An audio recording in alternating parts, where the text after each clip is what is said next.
सब देखते हुए हमने बनाया सिस्टम। मैं एक एक रूल पढ़ता जा रहा हूँ और सब आप लोगों ने देख लिया होगा, एक पर्ची देखी होगी, थोड़ा किसने पढ़ा भी होगा, कुछ समझ आया होगा, कुछ नहीं समझ आया होगा, है ना। तो कुछ मैं सब पढ़ दे रहा हूँ, सबको समझा दे रहा हूँ, ठीक है। अब पहला पॉइंट इसमें स्टाफ ड्यूटी एंड टास्क लिखा है। स्टाफ के से अनुरोध है कि शोरूम में आने और जाने समय बायोमेट्रिक मशीन में अपनी अटेंडेंस अवश्य दर्ज करें। बार बार ऐसा न करने पर इससे शॉप के नियमों को उल्लंघन माना जाएगा।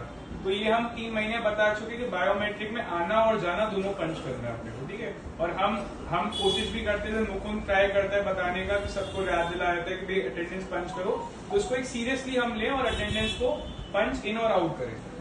सभी स्टाफ अपने प्रिंटेड चेकलिस्ट के अनुसार कार्य करें। सभी स्टाफ के लिए बड़ी सिस्टम बनाया गया ताकि किसी भी स्टाफ की अनुपस्थिति में काम प्रभावित न हो। इसलिए प्रत्येक स्टाफ को अपने बड़ी से कार्य की जानकारी मिली ताकि जरूरत पड़ने पर वे कार्य संभाल सके। इसमें 2 चीजें हैं, एक हमने बताई चेकलिस्ट, तो चेकलिस्ट आप लोग को सबको मिल रही है, उसके अकॉर्डिंग आप लोग काम कर लेते हैं, ठीक है। यदि कोई चेकलिस्ट के अनुसार अपनी काम नहीं कर रहा है तो आप एक बार मेरे को इन्फॉर्म कर देते हैं कि भाई यहाँ पे इशू आ रहा है। वो जो आदमी काम में उसको कोई ना कोई दिक्कत आ रही है, दूसरे को काम नहीं कर रहा होगा, तो या तो खुद आदमी मेरे पर आके बता दे कि भाई मेरे को ये काम में दिक्कत आ रही है, ये इशू आ रहा है, जैसे नहीं काम कर पा रहा हूँ, है ना। वरना कोई दूसरा दिख रहा है तो वो इन्फॉर्म कर दे भाई ये इशू आ रहा है। इससे हमने कामों को डिवाइड इक्वली कर दिया इस प्रकार जिससे कि किसी भी प्रकार को किसी भी आदमी को दिक्कत ना आए। सेकंड इसमें कॉन्सेप्ट है बड़ी सिस्टम। बड़ी सिस्टम मतलब ये है, मान लो मेरे बड़ी राम भाई है, ठीक है, आज मैं एब्सेंट हो रहा हूँ तो राम भाई की ड्यूटी बन रही है कि वो मेरे काम भी निपटा दे, क्यों, वरना अगर हम 2 लोग हैं तो 2 लोग में अगर एक आदमी एब्सेंट हो तो गड्ढा हो जाएगा, है ना। तो गड्ढा होने का मतलब ये कि वो काम उसके सारे पेंडिंग पड़ गए।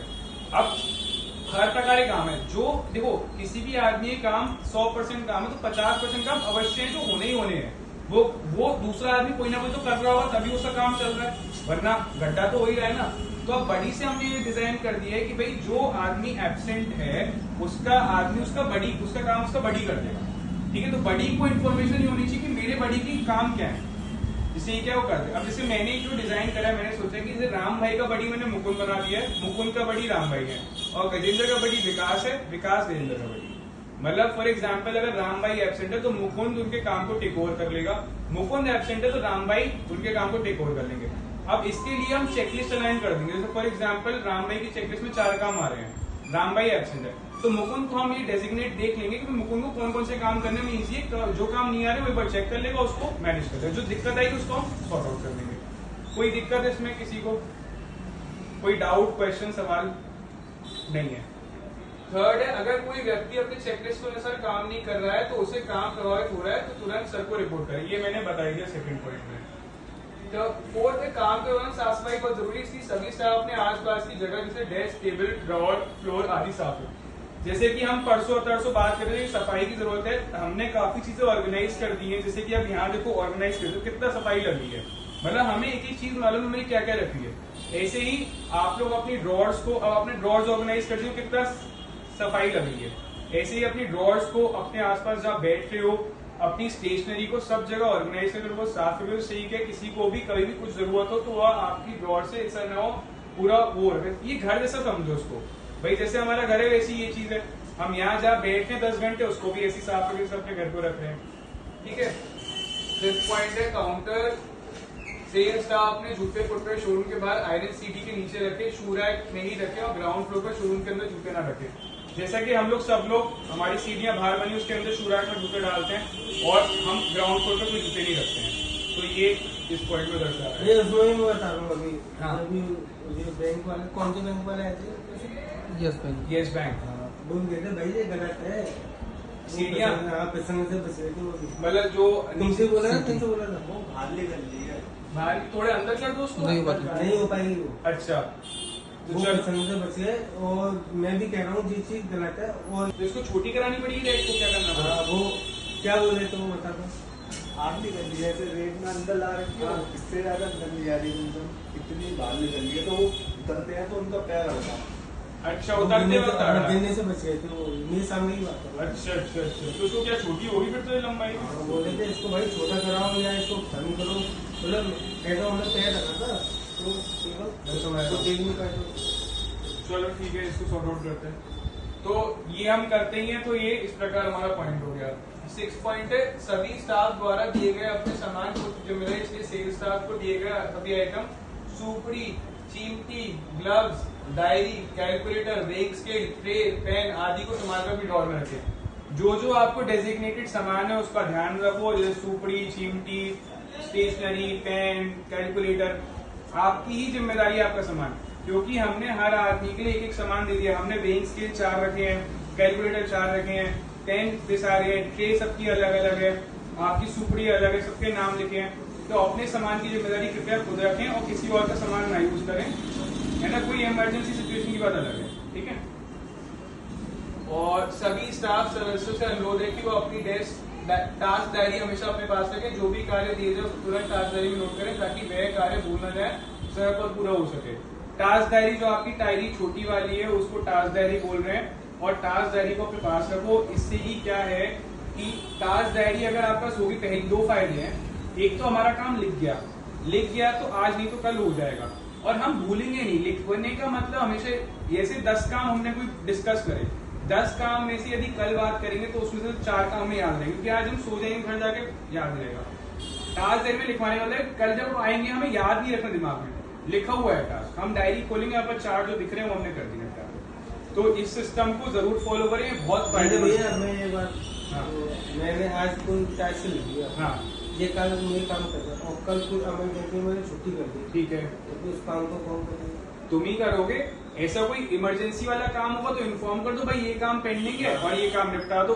घर से फोन कर दो भाई कि ये काम तुम्हारा पेंडिंग है, इसको कोई और निपटा देगा। ये बताना जरूरी हाँ, है, ये बात इन्फॉर्म कर दो। और अगर मान लो कोई ऐसा काम है जो परसों हो सकता है तो परसों कर लो। जैसे मैंने आपको मैसेज किया भैया जो मेरे ये इम्पोर्टेंट काम है, इसको निपटा दो। ये इस कस्टमर का काम है, इसने मेरे को कल बोला अर्जेंट बताना, या ये वाला काम इसको निपटा। जैसे तुम नहीं थे तो फोन का है, इससे सब काम हो गए भाई, हमें मालूम है लिखे तो काम हो गए।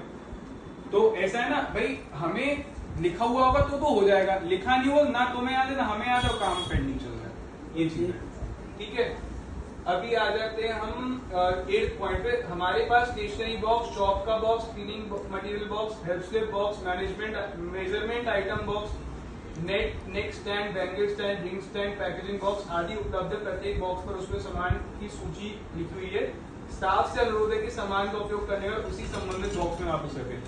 एक बॉक्स दिखा दे रहा हूं, ये मेजरमेंट बॉक्स है, इसमें लिखो all measurement items for shop ground. इसमें सारा सामान लिखा हुआ है, जो भी सामान निकालो इसमें डाल दो, इससे अगले आदमी को मिल जाए सामान, ठीक है। और सारे बॉक्सेस ऐसी हमारे अलग अलग हैं, सामान निकालो, रखो, बंद कर दो, ओके।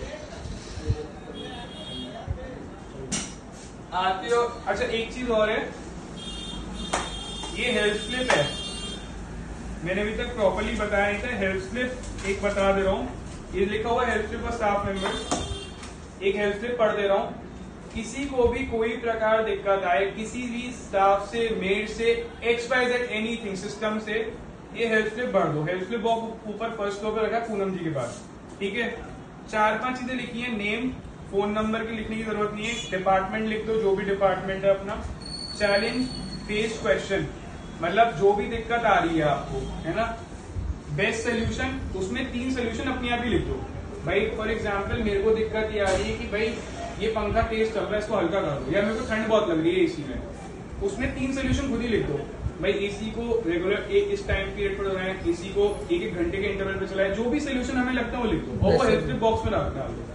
हर हफ्ते मैं खुद हेल्प स्लिप बॉक्स चेक करता हूँ, चेक करूंगा कि उसमें क्या क्या चिट्ठी आई है, उसका खुद बुला के उसको सोल्यूशन निकाल देंगे, ठीक है। तो ये ट्राई करो रखना, जितना एक्चुअली क्या है, जितना हम ट्राई करेंगे सब चीजें उतना उतना हम बेटर होते जाएंगे। तो कोई भी दिक्कत है, ये पर्चियां सब नहीं रखी हुई हैं, हेल्प स्लिप्स इन्हें बोलते हैं, इनको आप उसमें डाल दो। हो गया, आते और जाते बायोमेट्रिक अटेंडेंस हो गया। साफ सफाई सूचित किया जाता है वो पार्किंग और वर्किंग आवर्स के दौरान मोबाइल फोन का उपयोग ना करें, सभी मोबाइल फोन साइलेंट मोड पर रखें। किसी भी इमरजेंसी कॉल की स्थिति में स्टाफ को सलाह दी जाती है अलग जाकर निजी रूप से कॉल को ले, ताकि अन्य स्टाफ को परेशानी ना हो। भाई कॉल्स को साइलेंट, फोन को साइलेंट पर रखो। कोई अर्जेंट कॉल, इमरजेंसी कॉल आ जाए तो अलग से बात करो, जिससे कि सिस्टम में किसी और को दिक्कत ना आए। कॉल अगर बहुत अर्जेंट आ रही है तो ले लो, वरना साइलेंट रखो फोन को, as simple as that. Phone का इस्तेमाल मत करो, दुकान का फोन है, जो भी काम करना है, फोन करना है, इससे कर लो, ठीक है। 12 काउंटर के अंदर रखी सभी कुर्सियां नाजुक है। स्टाफ सदस्यों को सलाह दी जाती है कि वे कुर्सियों पे झूले या पीछे झुककर ना बैठे, सभी टीम से अनुरोध है सीधे बैठकर कार्य करें। कुर्सियां डेलिकेट है, पीछे का स्टैंड डेलिकेट है, इसका कुर्सियां भी डेलिकेट है। स्टिफ बैठो बॉडी को, जिससे ये क्या है कुर्सियां टूट फूट ना हो, जितनी टूट फूट होगी उतना नुकसान अपने को ही हो रहा है, हमें ही नुकसान बेयर करना है। तो अच्छे से बैठो, जिससे ये क्या है समझदार हो, सब लोग इस चीज को मेरे को लगता है समझ फॉलो कर लोगे। वर्किंग आवर्स में सोना सख्त मना है, क्लियर है। सभी स्टाफ सदस्यों को अनुरोध किया जाता है कि अन्य स्टाफ पर आदेश न दे, एक दूसरे के प्रति विनम्र सम्मानजनक व्यवहार रखना अनिवार्य है। यदि कोई स्टाफ सदस्य ऐसा नहीं किया जाता है तो उसके खिलाफ सख्त कार्रवाई होगी। हर आदमी को रिस्पेक्ट करो, हम लोग सब लोग इस टीम इसको आगे बढ़ाने के लिए हैं, एक दूसरे को, हर आदमी यहाँ पे काम कर रहा है, हम लोग सब बराबर हैं। तो इस वजह से एज के मेच्योरिटी लेवल के अनुसार, हम टीम के अनुसार सबको रिस्पेक्ट करो और अपना काम से काम रखो, किसी के काम में दखलंदाजी ना इंटरफेयर करो, ठीक है। तो ये चीज बहुत जरूरी है। ये सभी स्टाफ के बैठने के निर्धारित जगह व कुर्सी तय है।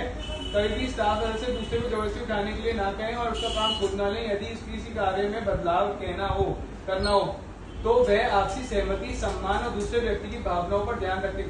किसी भी स्टाफ को अलाउड नहीं है किसी को उठा के उसको बोलो कि भाई मैं काम कर रहा हूँ तेरा, अनलेस वो आदमी बोल रहा है कि भाई मेरा काम कर दे। कोई भी किसी को उठा के नहीं बोलेगा, जिसकी जगह जो डेजिग्नेटेड है वहीं बैठेगा और इधर उधर नहीं। उसको दूसरे आदमी को तू उठ के हट, मैं तेरा काम कर रहा हूँ, तू उठ के हट। मैं कोई बोल रहा है कि भाई मेरा काम, तो उसको बोल दो हाँ ठीक है मैं कर दूंगा, बट उठा के इधर उधर करना ये सब नॉट अलाउड। इससे पूछो, परमिशन लो, हाँ बोल दे कर लो, बहुत सी बात है।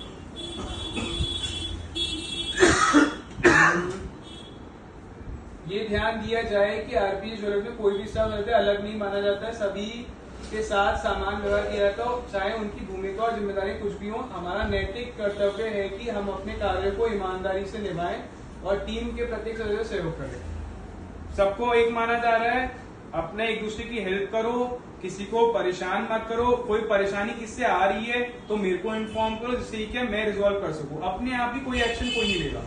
मैं मेरे को आज मुकुंद से दिक्कत है तो मैं मुकुंद को जाके नहीं बोलूं मुकुंद भाई क्या दिक्कत है तेरे को, तुम अगर नहीं कर सकते हो हैंडल तो मेरे को आके बोलो, मैं हैंडल कर दूंगा, ठीक है। स्टाफ आपस में बहस न करे, किसी भी समस्या के सीधे चला से बोल रहा है, जैसे पहले पॉइंट बोला वही इसमें आ जाएगा। प्रत्येक स्टाफ सदस्य हेल्प डेस्क दी गई है जो ग्राउंड फ्लोर पर सेल्स टीम की सीटिंग एरिया के पीछे एक छोटे बॉक्स में रखी है। किसी प्रकार के विवाद, सुझाव या टीम से संबंधित समस्याओं के लिए स्टाफ को हेल्प डेस्क का उपयोग करने की सलाह दी जाती है। भरी हुई हेल्प स्लिप को फर्स्ट फ्लोर पर पूनम जी की डेस्क के पास हेल्प स्लिप बॉक्स में डालें। ये मैंने बता दिया, पूनम जी पे हेल्प स्लिप बॉक्स है, यहाँ से भरो डाल दो। यदि लगता है मैं सबके सामने भरो, सब देख रहे हैं मेरे को हेल्प स्लिप भर रहा हूँ, अरे बहुत टेंशन हो रही है, सेकंड फ्लोर पे तो हेल्प स्लिप भर के ऊपर जाते हो लंच करने, हेल्प स्लिप भर दो, फटाफट डाल दो। कोई तुम्हें नहीं देख रहा है, कोई इंटरेस्टेड ही नहीं तुम्हारी हेल्प स्लिप में क्या लिखा है। पहली बात तो तुम्हारी हेल्प स्लिप में तुमने क्या लिखा है ये तुम्हें और मेरे को मालूम है, तो ना तो कोई इंटरेस्टेड है तुम्हारी हेल्प स्लिप देखने में, तुम्हारा एक्चुअली में इशू रिजॉल्व हो जाएगा हेल्प स्लिप के चक्कर में। किसी को तक समय भी नहीं है, किसी का कोई समय नहीं कि तुम्हारी हेल्प, अरे उसने क्या लिख दिया, मुकुंद ने क्या लिख दिया, मैं जरा चेक करूं, पता नहीं कि मेरी कंप्लेंट कर, अरे भाई क्या यहाँ पे खुद के काम से सब किसी को बस, तो क्या मतलब है, कोई अपनी लिखो डालो पर्ची, वो खुल जाएगा बॉक्स, मैं देख लूंगा उसको, ठीक है।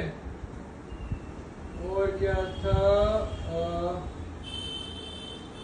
कचरे को हमेशा डस्टबिन में ही डाले, सारे कचरे को डस्टबिन में डाले, बिना इन्फॉर्म के लीव ना लें, ये ओके है, ठीक है। संदिग्ध गतिविधि द्वारा तुरंत सर को बताएं। संदिग्ध मतलब कोई कस्टमर का आपको लग रहा है कोई गड़बड़ है, इस प्रकार का हमें दिख रहा है तो इन्फॉर्म कर दे, है ना। सभी टीम मेंबर्स से अनुरोध है कि उचित ड्रेस में आए, स्टाफ का साफ सुथरा और अच्छे से ग्रूम होना जरूरी ताकि आकर्षक प्रेजेंस बनी रहे। पुरुषों के लिए कॉलर वाली टी शर्ट, ट्राउजर, जीन्स अनिवार्य, सही तथा महिलाओं के लिए शोरूम के अंदर उचित कपड़े पहनने हैं। शर्ट ट्राउजर ड्रेस कोड अच्छा है, कॉलर टी शर्ट पहन लो, कॉलर टी शर्ट पहन लो, वो भी अच्छी स्मार्ट लगती है। ट्राउजर जीन्स पहनो, और एक चीज और, कोई और ब्रांड की टी शर्ट्स मत पहनो, अपने ही बिना ब्रांडेड टी शर्ट, मतलब कोई और ऐसे कोई कॉन्फ्लिक्टिंग टी शर्ट्स नहीं होनी चाहिए हमारे पास, है ना। अब ड्रेस कोड फॉर्मल होना चाहिए। बियर्ड ट्रिम्ड हो बेटर है, जैसे कि अब मेरी बियर्ड हमेशा ट्रिम्ड रहती है, क्योंकि बहुत बड़ी पीरियड रखूंगा तो मजा नहीं आएगा, अच्छा नहीं लगेगा, कस्टमर लगेगा क्या भाई क्या कर दिया है। बेसिक तो सही है ना, बेसिक सही है, बहुत बड़ी मत है, मतलब खुद ही देख लो तुम लोग। हाँ तो कोई मतलब कस्टमर बोलता है भाई मैं कहा सर्कस शो में थोड़ा है भाई, वेल ट्रेंड हम ज्वेलरी शोरूम में काम कर रहे हैं, इतनी अच्छी जगह काम कर रहे हैं, बेस्ट लग्जरी प्रोडक्ट, सबसे लग्जरी प्रोडक्ट है हमारे पास। तो ठीक है, यदि कोई कस्टमर वॉशरूम के लिए पूछे तो हाउसकीपिंग बॉय को कहें कि वह उसे थर्ड फ्लोर पे शोरूम वॉशरूम के बाद लेके जाए, कस्टमर को थर्ड फ्लोर पर होने के दौरान मार्किंग का काम अस्थायी रूप से रोक दे। तो कस्टमर है थर्ड फ्लोर के वॉशरूम, अनुज को बोल दो और मार्किंग का काम ऊपर फुल कर दो कि मार्किंग काम ना करे, से कि उसको ये ना लगे भाई मार्किंग का काम हो रहा। ठीक है, ये तो रहा, ये यहाँ तक समझ आ गया, ये 2 पेज मैंने बताया। ठीक है, अब मैं इस पेज को पढ़ दे रहा हूँ, 2 पेज और है। सेल्स स्टाफ को सख्त निर्देश दिया था कि अपनी वेइंग स्केल की तो केवल सेल्स के समय ही ऑन रखे, अन्य समय बंद रखे, साथ ही काउंटर हमेशा साफ सुथरा रखे और उस पर कोई भी आवश्यक सामान ना हो। सेल्स ट्रे काउंटर के पीछे रखी गया, उनका उपयोग सिर्फ सेल्स के समय ही किया जाए।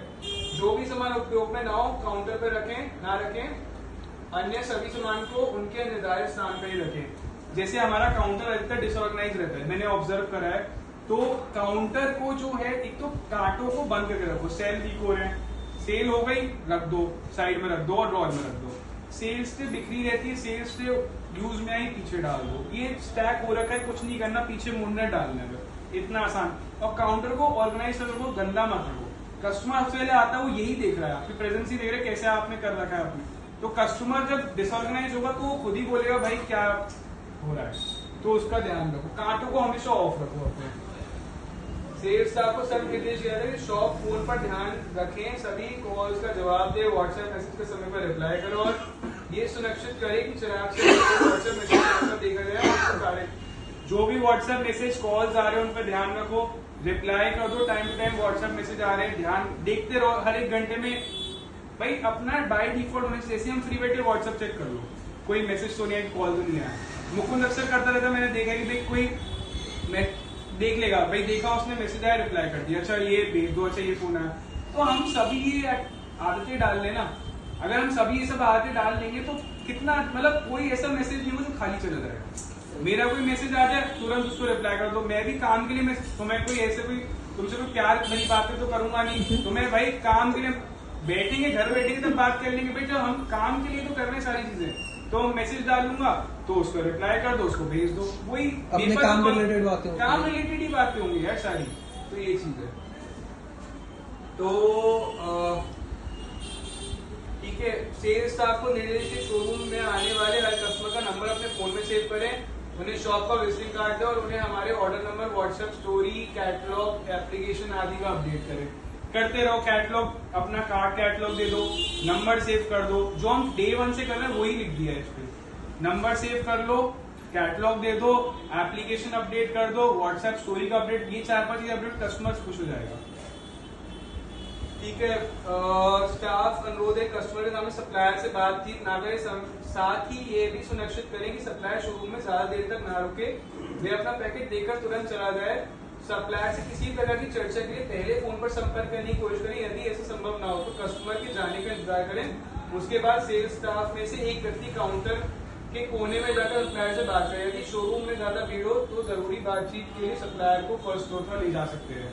इसका मतलब है उस दिन पप्पन जी आए थे, वो कस्टमर बैठा हुआ था, उसके सामने हम बहुत डिस्कशन ना करें, क्योंकि सप्लायर और कस्टमर मिल गया तो कोई पॉइंट नहीं है हमारा। अधिक सप्लायर बैठा हुआ है, कस्टमर बैठा हुआ, तो पहले या तो कस्टमर को जाने दो, नहीं हो रहा वेट, कस्टमर नहीं जा रहा, सप्लायर वेट लेट हो रहा है, एक आदमी उठ के यहाँ खड़े होकर सप्लायर से शांति से बात कर लो।